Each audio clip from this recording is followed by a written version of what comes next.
Now see another type of bonding which is called hydrogen bonding. Now there are two requirements for hydrogen bonding.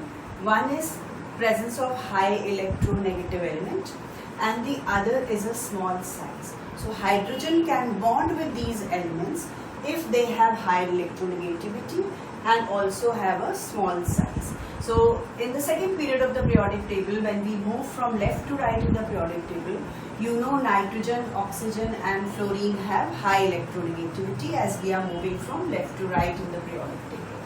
When I move down in the periodic table, electronegativity goes on decreasing, atomic size goes on increasing. So I'll say N, O and F are able to form hydrogen bonding, but phosphorus, sulfur and chlorine cannot form hydrogen bonding because their size is big.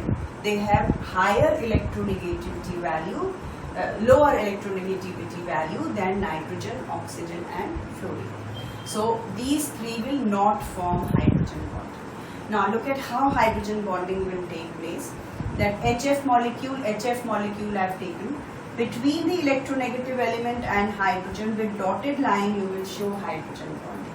So this is called intermolecular hydrogen bonding. Intermolecular means between two compounds, between two HF molecules hydrogen bonding takes place, and when hydrogen bonding takes place it collects molecules together. When it collects molecules together, then gases change into liquids and liquids change into solid. So similarly I can say in ammonia hydrogen bonding takes place, that nitrogen and hydrogen of another molecule, nitrogen and hydrogen of another molecule, these are separate molecules of ammonia.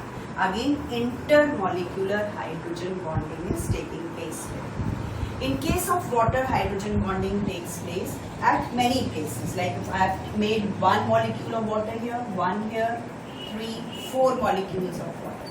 Now look at this one, oxygen and hydrogen can combine here. This hydrogen can combine with this oxygen and so on. So lots of water molecules collect together and form intermolecular hydrogen bonding.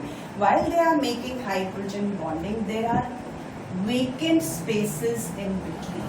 That means 4 molecules have united together at all 4 points and then they form hydrogen bonding, and that is why the liquid water changes into solid very easily, and you say volume of ice is larger, density is low, it can float on water. So because of these spaces this is happening. So intermolecular hydrogen bonding between molecules changes their physical properties. Sometimes they are changed from solid to liquid, liquid to gas.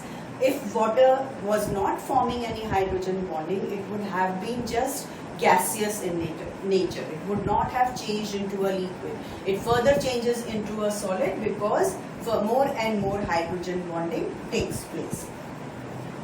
Now hydrogen bonding can also be intramolecular. Now intramolecular means, supposing I have one compound, this is a benzene ring. On this benzene ring I have OH here and there is say another OH here.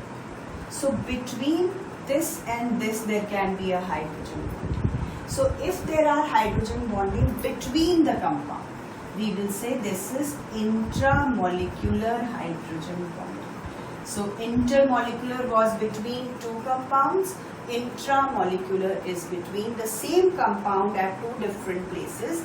If hydrogen bonding takes place, we call it intramolecular hydrogen bonding.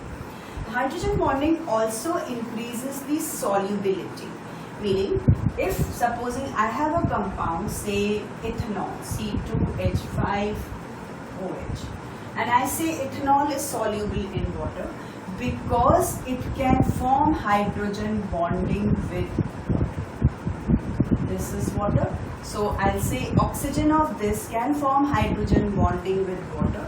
So solubility increases. So hydrogen bonding is changing physical properties of compounds. That is, it is making them condense together. So physical state changes from solid, liquid to gas. It also changes their solubility. Plus, it also changes their boiling points. Boiling point means how much energy am I going to put to boil something. So since molecules have condensed together, more and more energy will be required. Like if I say a gas can boil off very easily, liquid takes more time, solid takes further more time. So since hydrogen bonding was changing the physical properties, it is also changing the boiling point. So in those compounds where hydrogen bonding takes place, boiling points are higher and they take more time to boil at a higher